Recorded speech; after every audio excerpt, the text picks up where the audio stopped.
Saya punya beberapa senior Pak yang ada di parlemen dan ada di eksekutif.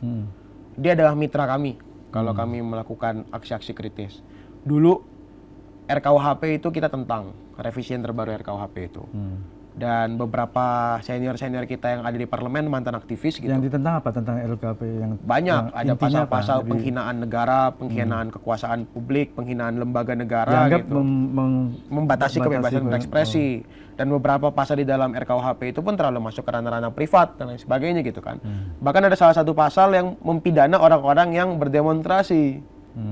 Gitu. Jadi ini kan hal-hal yang membatasi kebebasan berekspresi. Jadi kita tolak RKUHP, tapi ada beberapa senior di parlemen itu yang kemudian setiap ada draft baru nih, draft kritisi. Ya, menurut saya itu nggak salah sih, gitu untuk kemudian tetap bisa ada di kursi-kursi legislatif atau eksekutif. Tapi barangkali selain demo, Melki nggak kepikiran nggak untuk melobi anggota DPR yang nanti membuat peraturan itu, malah jadi bukan hanya demo tapi ya bisa datang ketemu langsung, diskusi gitu. Pernah nggak dilakukan seperti itu? Dulu waktu perancangan Undang-Undang IKN yang disahkan tahun 2022 itu kita sudah buat 4 serial kajian IKN. Kita mengkritisi IKN itu tidak punya rumah sakit, kita mengkritisi aspek lingkungan hidup di sana, kita mengkritisi penyerapan anggaran yang berlebihan tapi kita belum punya kas pemasukan, kita mengkritisi juga soal proses pembentukan peraturan perundang-undangan yang minim keterbukaan dan transparansi.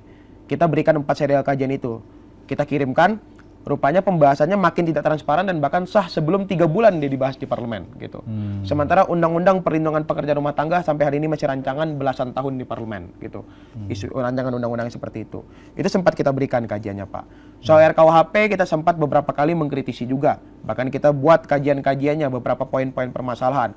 Kalau dulu di tahun 2019 ada belasan sampai 20-an poin permasalahan di RKUHP. Di tahun 2022 akhir kita melihat ada 32 poin permasalahan di RKUHP tentang pasal-pasal privat, pasal-pasal penghinaan, dan pasal-pasal mengganggu kebebasan berekspresi. Kita kirimkan ke parlemen tapi sah di tanggal Desember 2022 gitu. Lagi-lagi tanpa proses nggak dibaca atau bagaimana? Mungkin terlalu singkat waktunya. Males kali Pak. Mungkin mereka juga punya kesibukan. Punya kesibukan mungkin. Tapi yang jelas itu sudah sampai ke fraksi. Soal hukum sudah masuk juga Komisi 3 dan lain sebagainya gitu.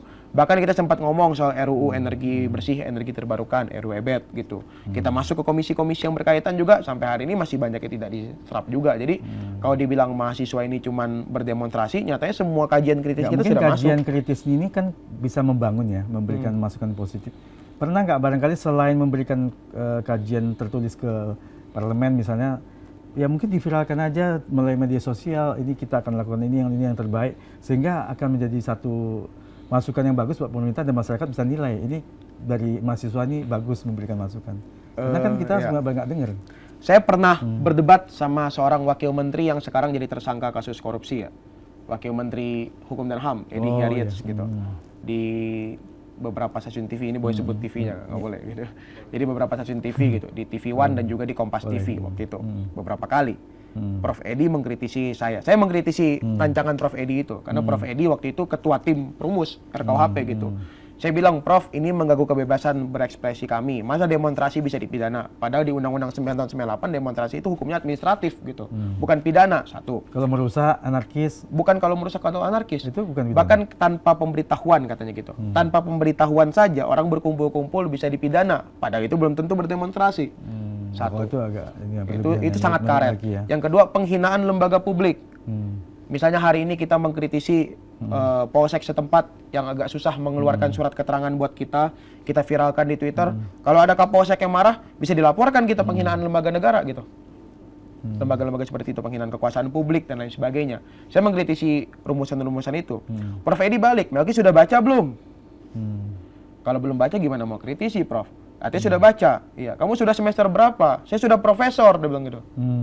Ya, pendekatan-pendekatannya selalu seperti itu. Padahal kalau memang saya salah, sampaikan saya salah. Tidak perlu bilang hal-hal yang ini.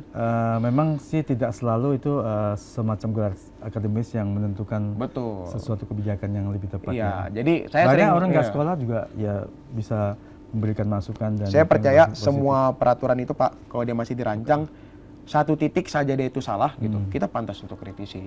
Karena artinya kita punya peranan lebih lah untuk bisa ngomong banyak soal apa yang ntar kita akan turuti begitu.